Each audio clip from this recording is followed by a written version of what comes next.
พ่อลูกบูดหลายแม่ใจสิขาดแม่ปวดขาหลายแม่ใจสิขาดแม่เลยว่าโอ้ยตายคักๆกุมบัดนี้ว่าซั่นบ่รอดดอกโอ้ยถ้าแม่ตายดีๆก็ให้คิดพ่อลูกบูดนี่ไปล้ำมันหน้าไฟให้แม่มักม่วนแม่คือสิฟ้อนขึ้นสวรรค์สั่นฟ้าอยู่ยาวๆยิ้มเปื้อยขึ้นสวรรค์ถ้าลูกบูดไปอันล้ำหน้าไฟให้แม่ดีใจยิ่งฮึบอยู่ตายก็บ่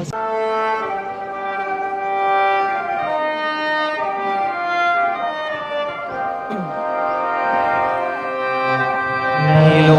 กนี้มีใครไม่ตายบ้างตายเร็วบ้างช้าบ้างอย่างที่เห็นบาปหรือบุญหนุนนำเป็นกรรมเวรมองไม่เห็นความเป็นจริงสิ่งได้มาท่านทั้งหลายยังไม่ตายอย่าประมาทอย่าได้พลา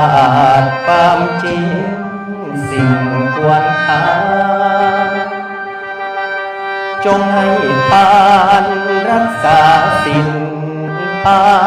วนาตายไม่บ้าถ้ามีบุญปังจุนใจ